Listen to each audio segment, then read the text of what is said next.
You're listening to the Cyberwire Network, powered by N2K.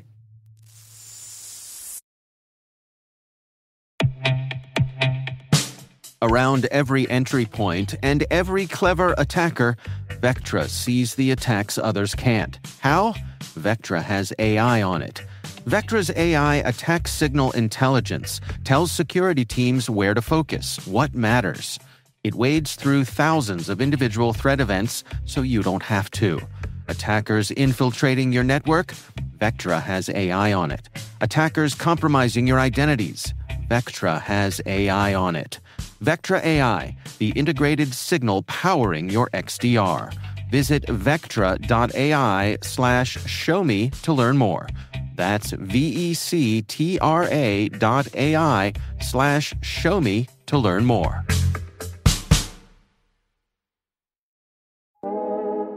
What do Mattel, Banana Republic, ButcherBox, and Glossier all have in common? They power their businesses with Shopify. Shopify is the most innovative and scaled commerce platform on the planet that also happens to have the best converting checkout on the planet. And that's no industry secret. That's Shopify. Learn more at shopify.com/enterprise.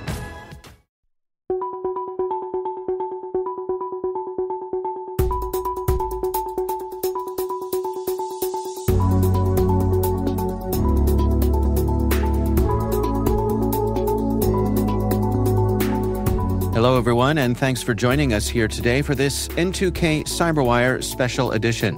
On today's show, N2K's Brandon Karpf speaks with Pete Newell, founder and CEO of BMNT. They're talking about challenges associated with technology adoption and change in the DoD.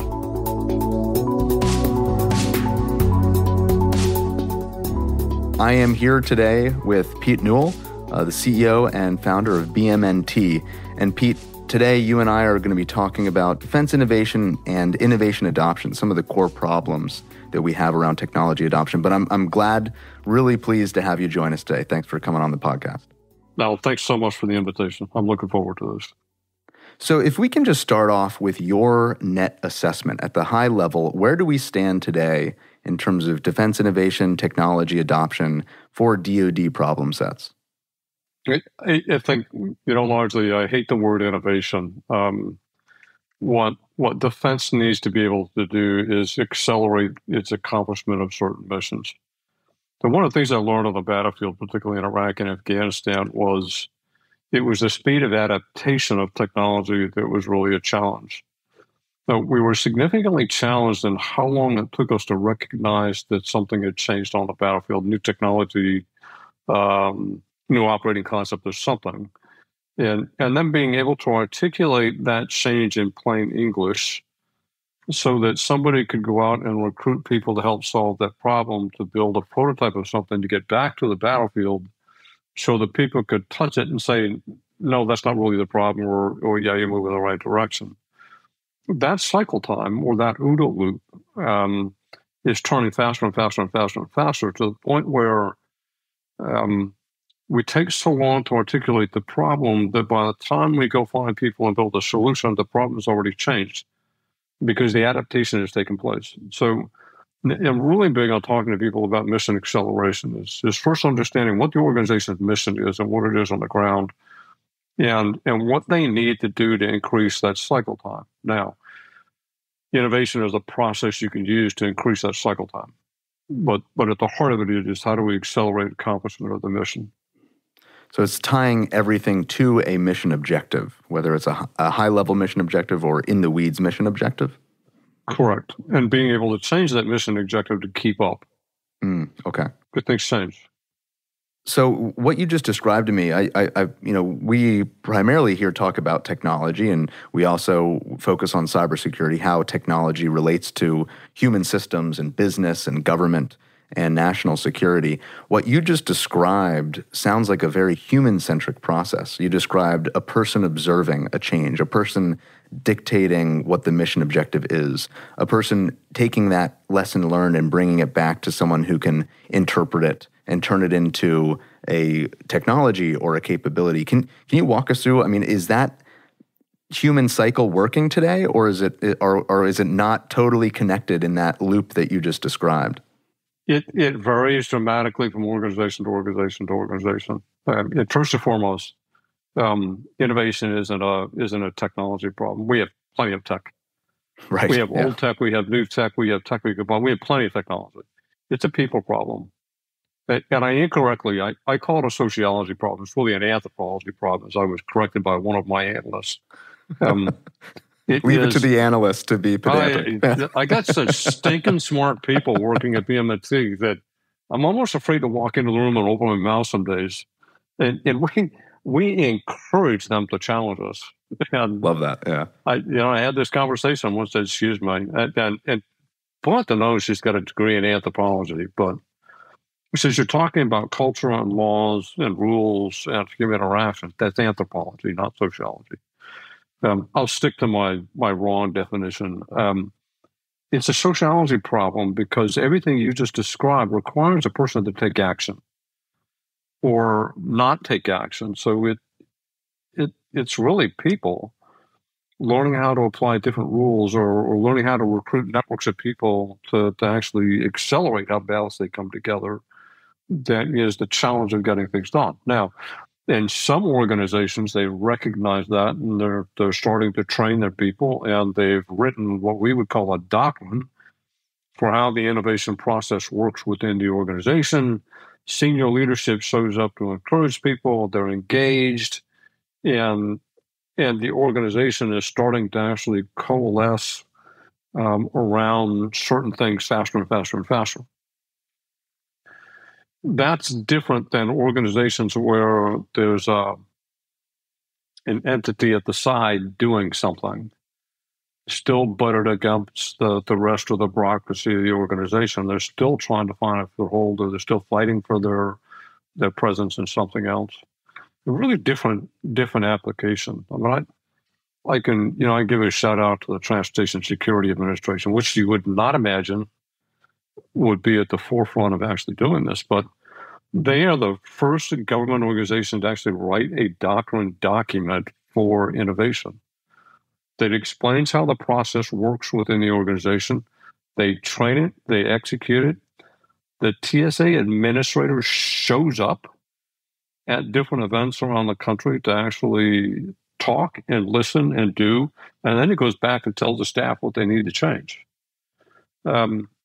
The Defense Logistics Agency is the other one that's really starting to spiral up because they figured this out.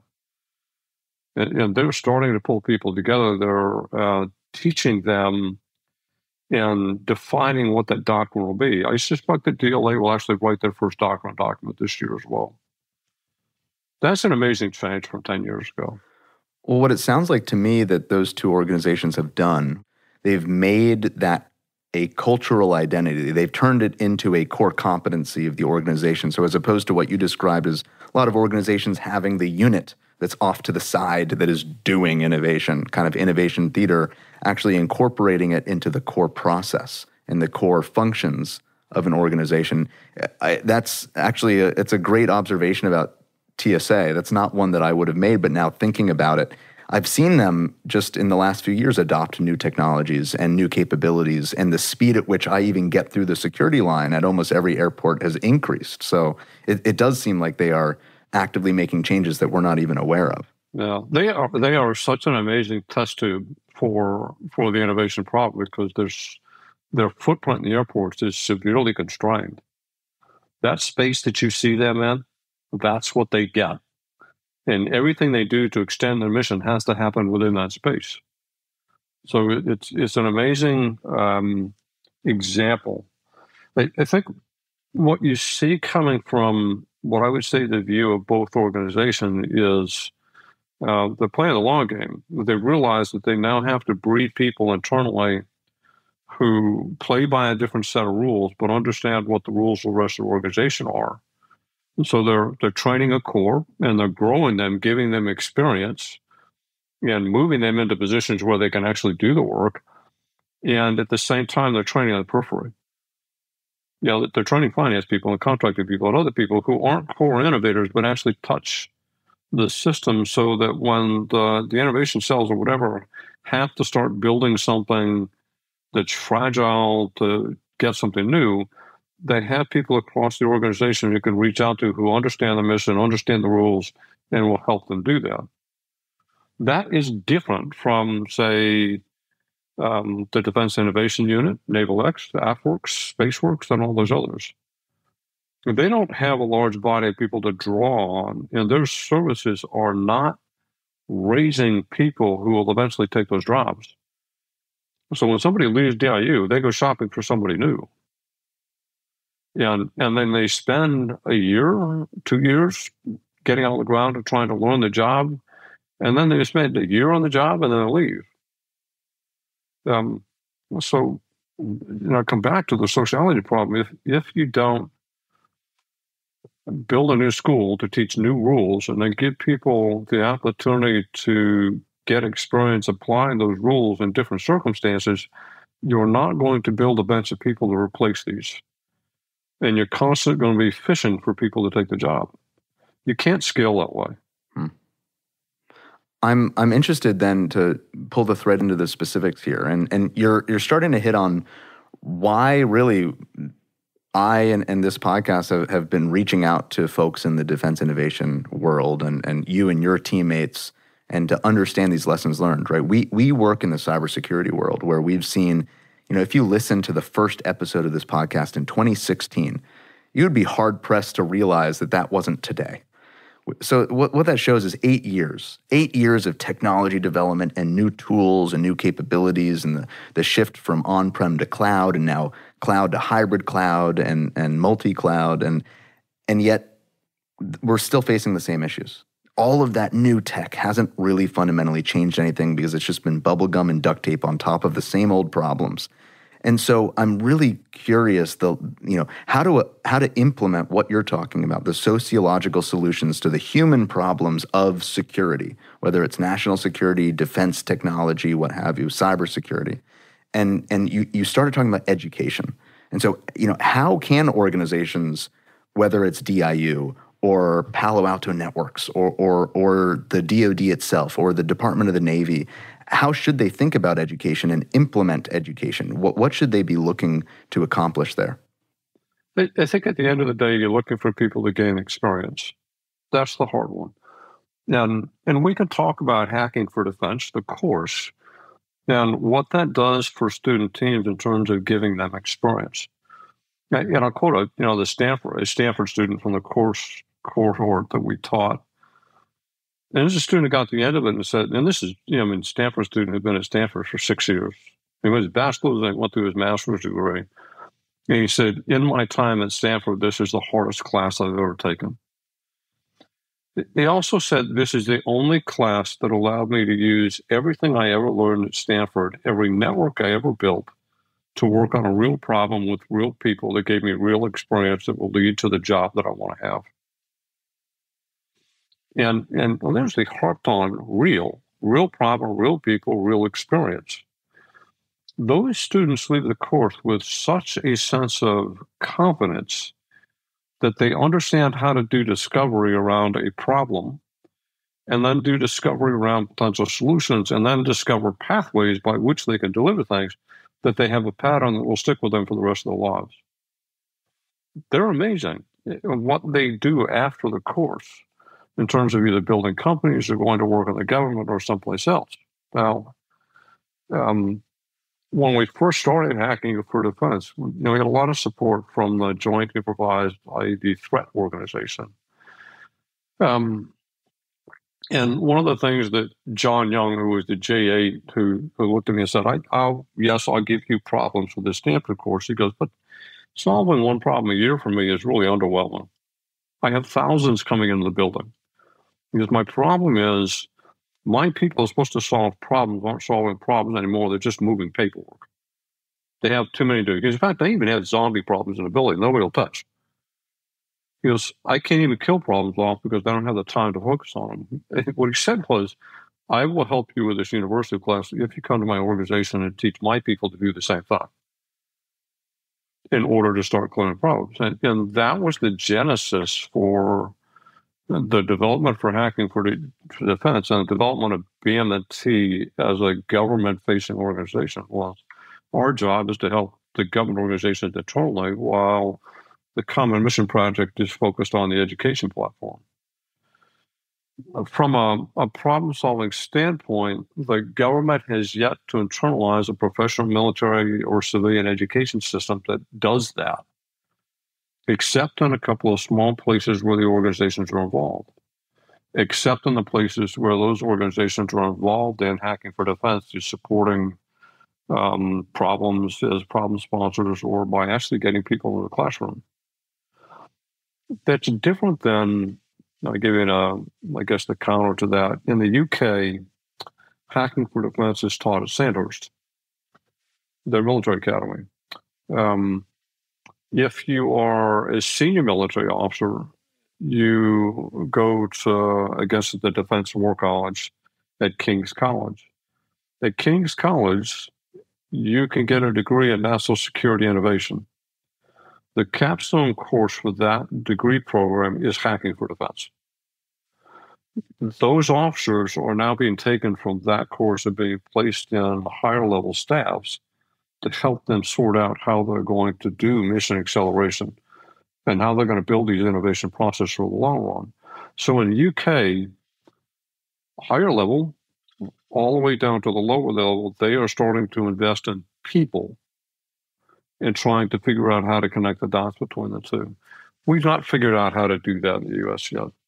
We're still pushing things to the side and doing a lot of one-off things, but there's no doctrine for it. Right. And tying that back to your earlier statements, what the UK, it seems like they're doing is they're internalizing the skills, the norms, the process as just part of their professional education. They're not saying this is the unit that does it. They're saying everyone in this organization at a certain level needs to have the knowledge, the skills, the experience, having done it, so it becomes part of our organizational norms.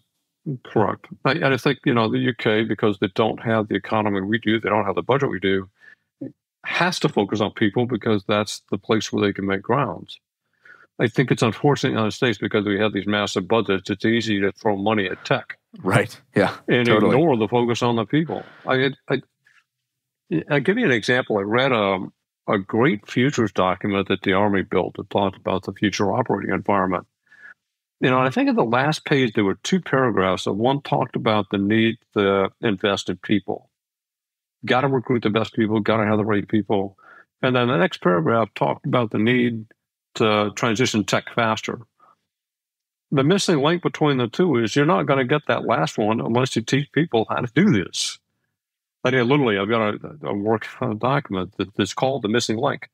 You're not connecting the dots between growing people who understand tech and the mission and the ability to transition tech. You're not going to get there at scale. And by scale, it's not just scale in terms of number, it's scale in how fast the cycle speed has to scale faster. Sure, the clock speed. I don't know what you would call that. The clock speeds go faster. Clock speed, yeah.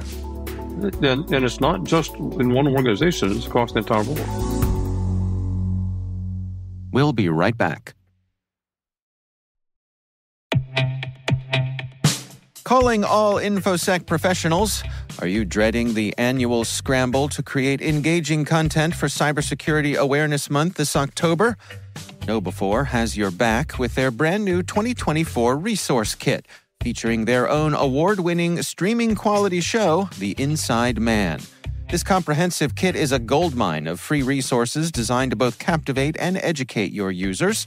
Your users will enjoy free access to the heart-pounding first season of The Inside Man, and for the first time, engage in The Inside Man New Recruits game, where your users become cyber analysts hunting down a malicious insider threat. But there's more. You get access to a resource user guide packed with ideas and messaging, a weekly planner to help you roll out your campaign effortlessly, plus enough supporting training modules and assets to fill a whole month. Cover critical topics including AI and deepfakes, mobile device security, and incident response, all with the free kit. With KnowBefore's kit, say goodbye to outdated, unengaging content. It's all there, ready to go. Learn more at knowbefore.com/cybersecurity-kit.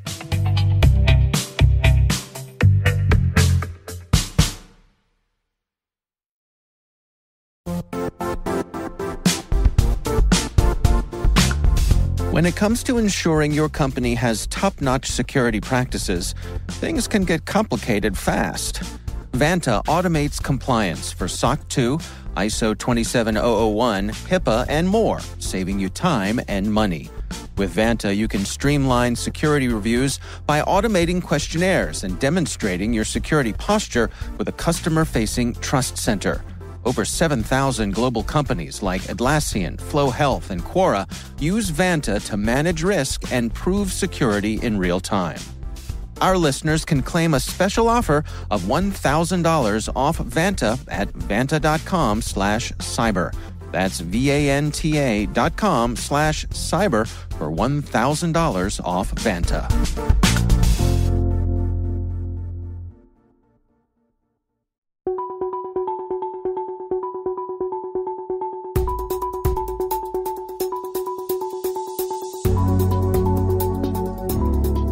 So then where we are today, I mean, where do we go from here? What is BM&T's role? And in the next 5 years, what do we need to get done to close that loop, to find the missing link, to actually connect those two components?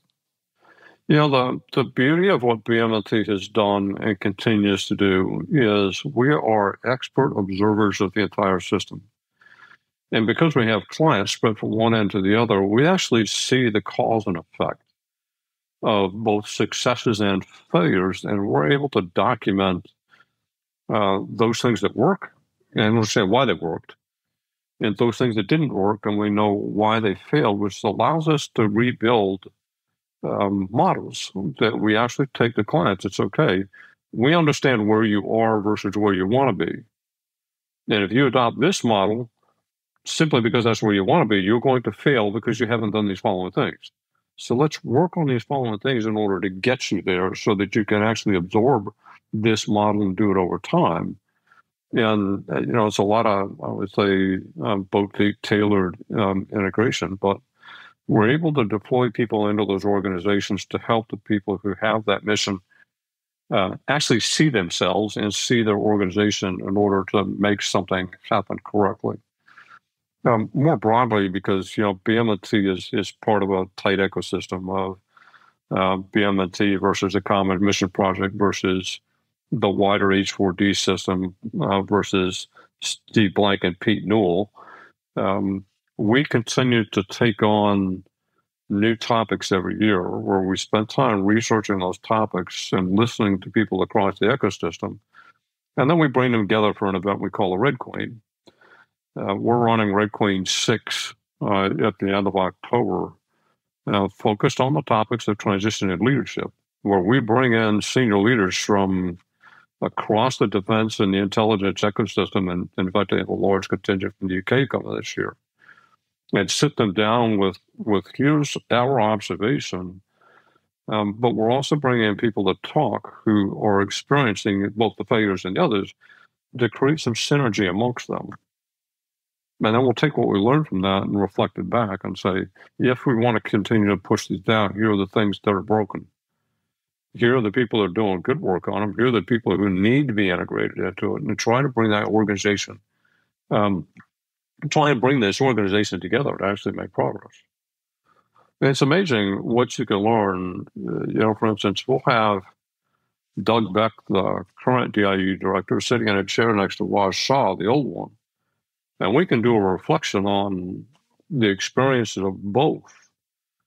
And, I hope to hear Raj Shah talk about, here are the things I needed my leadership to do for me that they didn't. And to see how that's reflected with Doug Beck. But there are tons of people in this room who need to hear that conversation so they recognize their role as senior leaders in raising innovators and entrepreneurs in service and keeping them, but also protecting them. from the system. Does this process scale? How do we take this and grow it beyond the ecosystem that you live in and have it impact positively other core ecosystems that face the same issue, where it's a people problem, a sociological or anthropological problem? I would say it is scaling. And, for instance, we could take hacking for defense. We started the first class at Stanford in 2015. It's 10-year anniversary is this spring. But hacking for defense then became hacking for diplomacy. The State Department still runs their own hacking for, actually, University of Connecticut is teaching this fall, hacking for climate. In the UK, there's hacking for the Ministry of Defense or National Security. There's hacking for sustainability. There's hacking for transportation. They're actually also launching hacking for programming at the high school level in the UK this year, which is amazing. So in terms of scale, the education piece is starting to scale in different places. In the U.S., as I said, there's a complete absence of, we've taught hacking for defense at the Air Force Academy, the Military Academy, the Naval Postgraduate School. Not the Naval Academy yet. I'll stomp my feet one more time. Not yet. 5 years of my trying. I'm doing my best.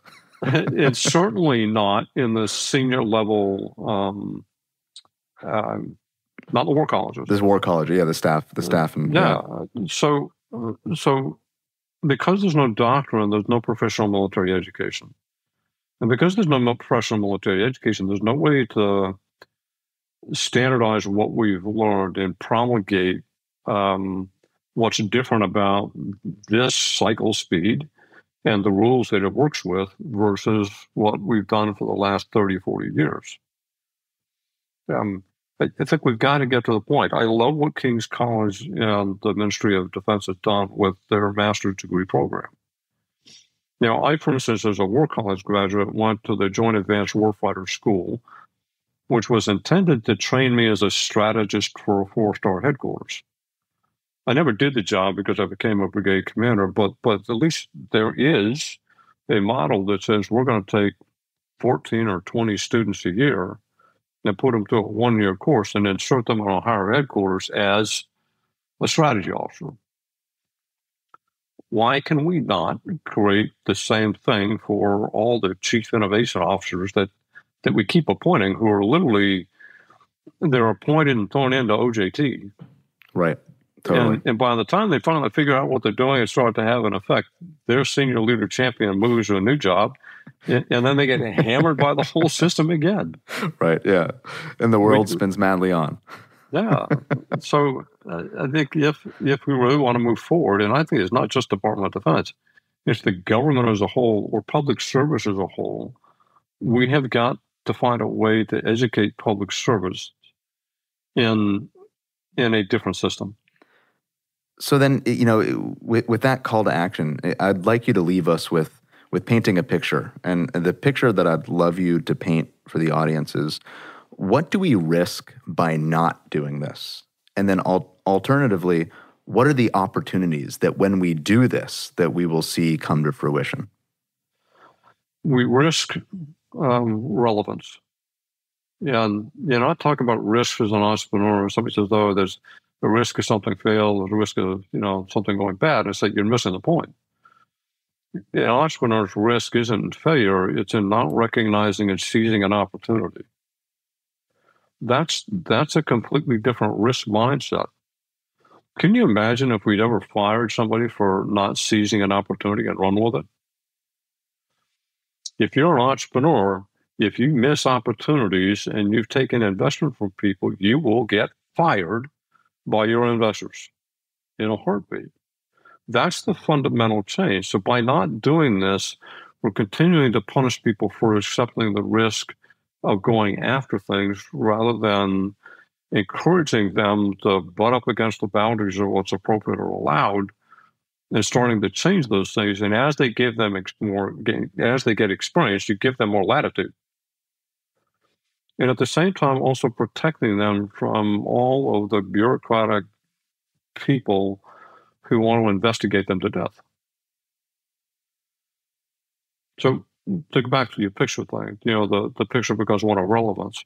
If we do not do this, our protagonists will.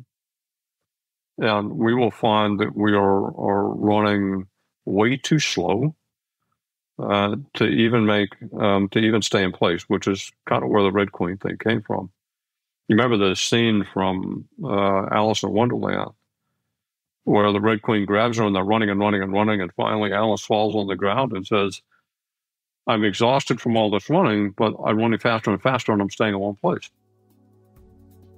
And of course, the Red Queen, says if you ever want to get ahead, you're going to have to run faster and faster and faster and faster.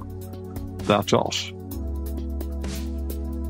Pete, a perfect place to end this first interview. Thank you so much for coming on the podcast. It's been great to have you. I enjoyed it. Yeah, we're looking forward to having you back to talk more and to speak more with BMNT and the Common Mission Project. Awesome. Thank you, Brandon. Thanks, Pete.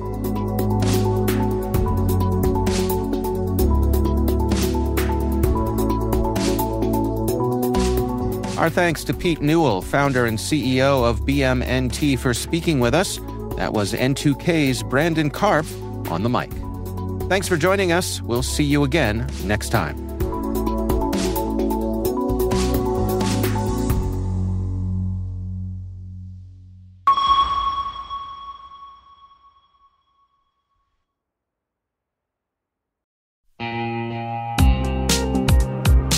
Quick question. Do your end users always, and I mean always without exception, work on company-owned devices and IT-approved apps? I didn't think so. So my next question is, how do you keep your company's data safe when it's sitting on all those unmanaged apps and devices? 1Password has an answer to this question: Extended Access Management. 1Password Extended Access Management helps you secure every sign-in for every app on every device, because it solves the problems traditional IAM and MDM can't touch. And it's now available to companies with Okta and Microsoft Entra, and in beta for Google Workspace customers. Check it out at 1password.com/cyberwire. That's 1password.com/cyberwire.